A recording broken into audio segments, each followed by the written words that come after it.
अब निरुपमा के विवाह की बातचीत चल रही है। उसके पिता राम सुंदर मित्र ने बड़ी खोज की, लेकिन मनपसंद वर कैसे भी नहीं मिला। अंत में एक बड़े राय बहादुर के घर के इकलौते लड़के को खोज निकाला।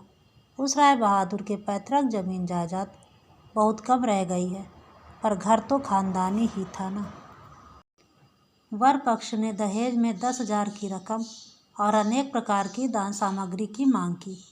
रामसुंदर बिना सोचे विचारे ही राजी हो गए। ऐसे पात्र को कैसे भी छोड़ा नहीं जा सकता। कैसे भी रुपयों की व्यवस्था नहीं हो पा रही है। गिरवी रख कर बेच कर बहुत कोशिशों के बावजूद भी 6-7 हज़ार बाकी रह गए हैं। इधर विवाह का दिन करीब आता जा रहा है। आखिरकार विवाह का दिन आ ही पहुंचा। एक आदमी अधिक ब्याज पर बाकी रुपए देने को तैयार हो गया, लेकिन ऐन मौके पर वह भी गैर हाजिर रहा। विवाह मंडप में भारी हलचल मच गई। रामसुंदर ने हमारे राज बहादुर से हाथ पैर जोड़कर कहा, शुभ काम संपन्न हो जाने दें, मैं रुपए अवश्य अदा कर दूंगा। राय बहादुर बोले, रुपए मिले बिना वर को मंडप में नहीं लाया जाएगा। इस दुर्घटना के कारण अंतापुर में रोना धोना मच गया। इस बड़ी विपत्ति का जो मूल कारण है, वह विवाह की लाल चोली साड़ी पहने, गहना पहने, माथे पर चंदन चुपड़े चुप बैठी है। भावी ससुर कुल के प्रति उसमें बड़ी भारी भक्ति या अनुराग उत्पन्न हो रहा है, ऐसा कह नहीं सकते। इसी बीच एक सुविधा हो गई। सहसा ही वर अपने पितृदेव के प्रति बेअदब हो गया। पिता से कह बैठा, खरीद फरोख्त मोल भाव की बात मैं नहीं समझता। विवाह करने आया हूँ, विवाह करके ही लौटूंगा। पिताजी ने जिस किसी को सामने पाया उसी से बोले, देख रहे हैं ना आजकल के लड़कों का आचरण। एक दो बुजुर्ग लोग थे, उन्होंने कहा, शास्त्र शिक्षा नीति शिक्षा तो बिल्कुल रही नहीं, इसी से तो ऐसा है। वर्तमान शिक्षा का विषम फल अपनी संतान में प्रत्यक्ष देख राय बहादुर हतोत्साहित होकर बैठ गए। विवाह किसी तरह विषण निरानंद भाव से संपन्न हुआ। ससुराल जाते समय निरुपमा को हृदय से लगाकर पिता आंसू नहीं रोक सके। नीरू ने पूछा, बाबूजी, क्या ये लोग मुझे फिर कभी आने नहीं देंगे? रामसुंदर ने उत्तर दिया, आने क्यों नहीं देंगे बेटी, मैं तुम्हें लिवा लाऊंगा। अक्सर ही रामसुंदर लड़की से मिलने जाया करते, पर समधियाने में उनकी कोई प्रतिष्ठा नहीं रही। यहाँ तक कि नौकर चाकर तक उन्हें नीची निगाहों से देखते। अंतापुर के बाहर अकेले कमरे में किसी दिन 5 मिनट के लिए बिटिया से मिल पाते, तो किसी दिन मिल तक नहीं पाते। समधियाने में इस तरह का अपमान तो सहा नहीं जाता। रामसुंदर ने निश्चय किया, जैसे भी हो रुपया चुकाना ही होगा। लेकिन कर्ज का जितना बोझ अभी कंधे पर था, वही संभाले नहीं संभल रहा था। खर्च में बेहद कटौती करनी पड़ी। कर्जदार की आंख से बचने के लिए हमेशा कई तरह के हीन कौशल अपनाने पड़ते हैं। उधर ससुराल में उठते बैठते कन्या को उलाहने मिलते। पिता के घर की निंदा सुनकर कमरे का दरवाज़ा बंद कर आंसू बहाना उसका नित्य कर्म बन गया है। विशेष रूप से सास का आक्रोश किसी भी तरह कम नहीं होता। यदि कोई कहता, वाह कैसा रूप है, बहू का मुंह देखकर आंखें जैसे शीतल हो जाती हैं। सास गरज उठती, हाँ बड़ी रूपवती है, जैसे घर की बेटी वैसा ही रूप रंग। यहाँ तक कि बहू के खाने पहनने तक की कोई परवाह नहीं करता। यदि कोई दयालु पड़ोसी किसी प्रकार की कोई कमी बताता तो सास उत्तर देती, इतना ही बहुत है। यानी कि बाप ने पूरे दाम दिए होते तो बेटी की भी पूरी सार संभार होती। सभी ऐसा भाव प्रदर्शित करते जैसे बहू का इस घर पर कोई अधिकार नहीं, वह धोखा देकर घुस आई है। शायद कन्या के अनादर अपमान की ये सारी बातें कानों कान अंत में रामसुंदर तक पहुंची होगी। वे घर बार बेचने का प्रयत्न करने लगे। लेकिन लड़कों को बेघर करने जा रहे हैं, यह बात उनसे छिपाए रखी। उन्होंने निश्चय किया, घर बेचकर फिर उस घर को किराए पर ले लेंगे। ऐसे कौशल से चलेंगे कि उनके मरते दम तक यह बात लड़के जान तक नहीं पाएंगे। लेकिन लड़के जान गए। सब आकर रोने चिल्लाने लगे, खासकर बड़े तीनों शादीशुदा लड़के, जिनमें से किसी किसी की संतानें भी हैं। उनकी असहमति बड़ी महत्वपूर्ण थी। घर की बिक्री स्थगित रही। तब रामसुंदर इधर उधर से भारी ब्याज पर थोड़े थोड़े रुपए उधार लेने लगे। इसका नतीजा ये हुआ कि गृहस्थी का खर्चा चलाना मुश्किल हो गया। नीरू पिता का मुख देखकर सब कुछ समझ गई। वृद्ध के पके केश, सूखा चेहरा और सदा संकुचित भाव में दैन्य और दुश्चिंता प्रकट हो आई। कन्या के आगे अब पिता अपराधी है, तब वह अपराध अनुताप क्या छिप सकता है। जब समधियाने की अनुमति से क्षण भर के लिए कन्या से साक्षात्कार होता, तब पिता की छाती कैसे फट रही होती, यह उनकी हंसी देखकर ही अनुमान हो जाता है। नीरू उस व्यथित पितृ हृदय को सांत्वना देने कुछ दिन के लिए मायके जाने को अत्यंत अधीर हो उठी। वह पिता का म्लान मुख देख अब दूर नहीं रह सकती थी। एक दिन रामसुंदर से बोली, बाबूजी, मुझे एक बार घर ले चलो। रामसुंदर ने कहा, अच्छा, किंतु उनका कोई जोर नहीं। अपनी पुत्री पर पिता का जो स्वाभाविक अधिकार होता है, वह जैसे दहेज के रुपयों के बदले गिरवी रख दिया गया हो। यहाँ तक कि अत्यंत संकोच के साथ पुत्री से मुलाकात की भीख मांगनी होती, और उसमें कभी कभी निराश होने पर भी दूसरी बार कुछ कहने का मुख नहीं रहता। किंतु पुत्री के स्वयं मायके आना चाहने पर पिता उसे न लाकर कैसे रह सकता है। इसलिए समधी के पास इस आशय की अर्जी पेश करने से पहले रामसुंदर ने कितनी दीनता, कितने अपमान, कितने नुकसान सहकर जो 3000 रुपये संग्रह किए, उस इतिहास का गोपनीय रहना ही भला है। वे कुछ नोटों को रुमाल में लपेट चादर में बांधकर समधी के निकट जा बैठे। पहले हंसते हुए मोहल्ले की चर्चा छेड़ी। हरे कृष्ण के घर में बड़ी भारी चोरी हो गई, उसका आद्योपांत विवरण कह सुनाया। नवीन माधव और राधा माधव दोनों भाइयों की तुलना करते हुए राधा माधव की विद्या बुद्धि स्वभाव की प्रशंसा और नवीन माधव की निंदा की। शहर में एक नए रोग का आगमन हुआ, उस विषय में अनेक अजीबोगरीब आलोचनाएं की। अंत में हुक्का जमीन पर रखते हुए बातों बातों में बोले, अरे हाँ समधी जी, दरअसल वे रुपए तो बाकी रह गए हैं। रोज ही सोचता हूँ, आते हुए कुछ साथ लेता हूँ, लेकिन समय पर ध्यान ही नहीं रहता। अरे भाई, बूढ़ा जो हो गया हूँ। ऐसी एक लंबी भूमिका बांधते हुए अस्थि पंजर की 3 अस्थियों के समान 3 नोटों को अत्यंत सहज भाव से, अत्यंत लापरवाही से बाहर निकाला। केवल 3000 के नोटों को देखकर राय बहादुर ने ठहाका लगाया। बोले, रहने दीजिए समधी जी, इसकी मुझे ज़रूरत नहीं। एक प्रचलित देसी कहावत का उल्लेख करते हुए बोले, छोटी सी बात के लिए वे हाथों को बदबूदार नहीं करना चाहते। ऐसी घटना के बाद कन्या को घर ले जाने का प्रस्ताव कोई जबान पर नहीं ला सकता था। केवल रामसुंदर ही थे जिन्होंने सोचा, ये सब रिश्तेदारी का संकोच अब मुझे शोभा नहीं देता। मर्माहत हो काफ़ी देर चुप रहने के बाद अंत में मृदु स्वर में बात चलाई। राय बहादुर ने बिना कोई कारण जताते हुए कहा, ये अभी नहीं होगा, और ये कहते हुए वे काम के बहाने उठकर चले गए।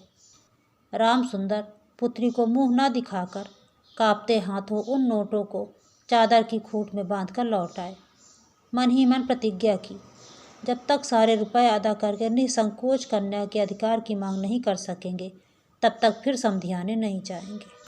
बहुत दिन बीत गए। निरुपमा आदमी पर आदमी भेजती रही, पर पिता नहीं आए। अंत में रूठकर उसने आदमी भेजना बंद कर दिया। इससे रामसुंदर के मन पर भारी चोट पहुंची, लेकिन फिर भी वे नहीं गए। क्वार का महीना आ गया।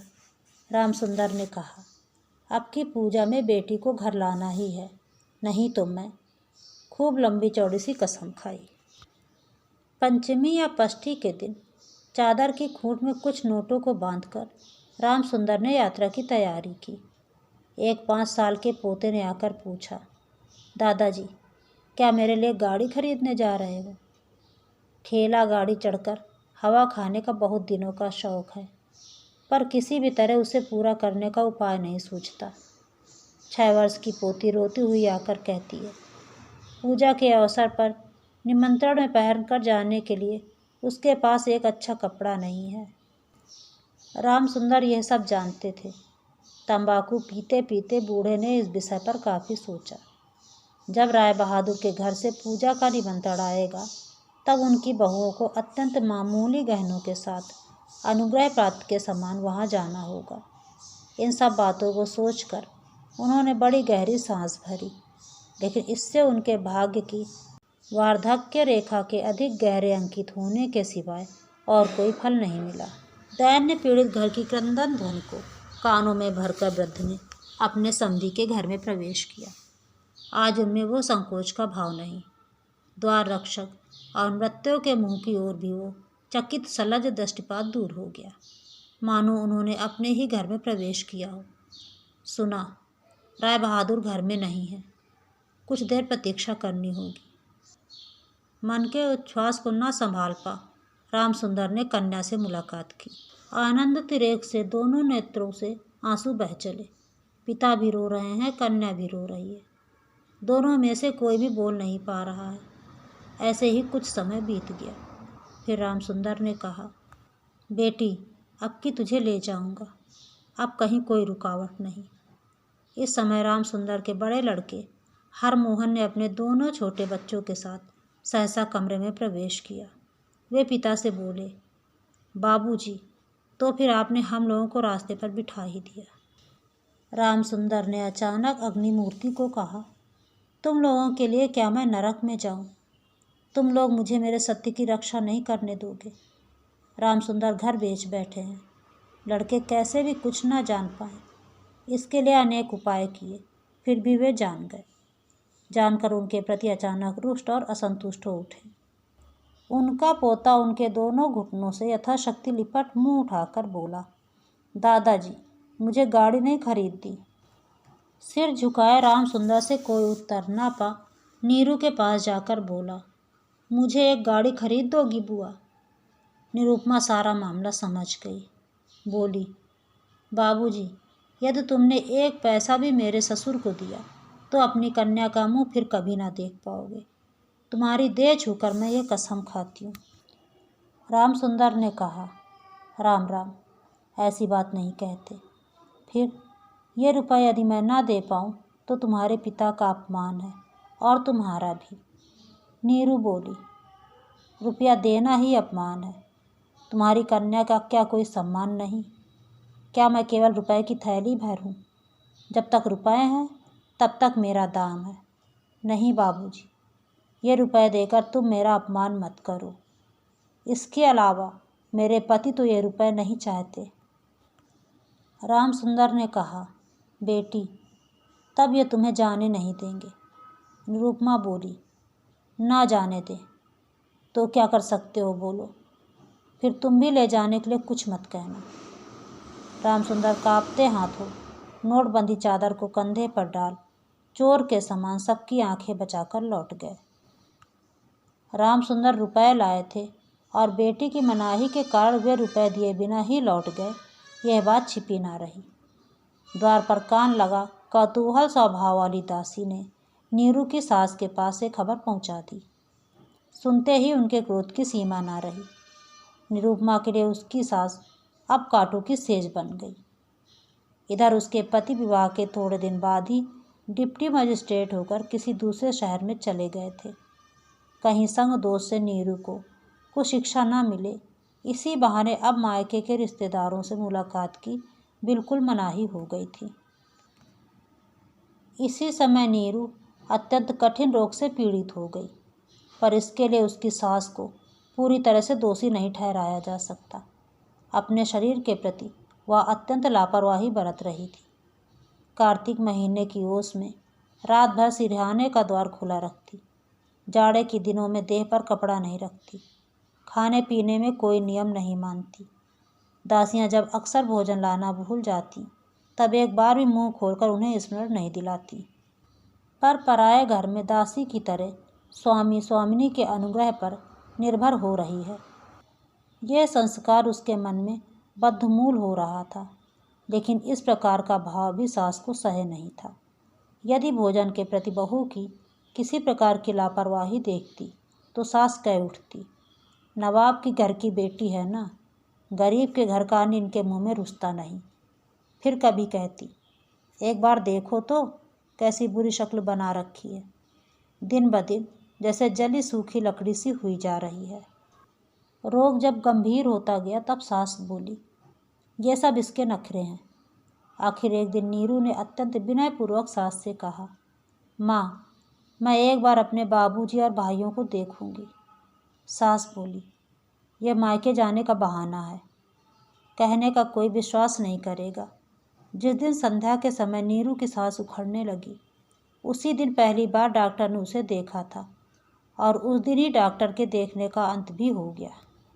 घर की बड़ी बहू मरी, खूब धूमधाम से अंत्येष्टि क्रिया संपन्न हुई। जिले में प्रतिमा विसर्जन समारोह के बारे में राय चौधरियों की जैसी बड़ी लोक प्रसिद्धि है। बड़ी बहू की अंत्येष्टि संबंधी राय बहादुरों की बहुत कुछ वैसी ही ख्याति फैल गई। ऐसी चंदन काठ की चिता इस इलाके में कभी किसी ने नहीं देखी। ऐसे समारोह का श्राद्ध अनुष्ठान भी केवल राय बहादुर के घर में ही संभव था। सुना जाता है इससे उनके ऊपर कुछ कर्ज भी हो गया। राम सुंदर को सांत्वना देते समय उनकी बेटी की कैसे महासमारोह के बीच मृत्यु हुई, सभी ने उसका बड़ा विस्तृत वर्णन किया। इधर डिप्टी मजिस्ट्रेट का पत्र पहुंचा। मैंने यहाँ सारा बंदोबस्त कर लिया है, इसलिए मेरी पत्नी को फौरन यहाँ भेज दें। राय बहादुर की श्रीमती ने लिखा, बेटा, हमने तुम्हारे लिए एक लड़की का रिश्ता तय किया है, इसलिए छुट्टी लेकर फौरन आओ। इस बार 20,000 का दहेज और हाथों हाथ अदायगी।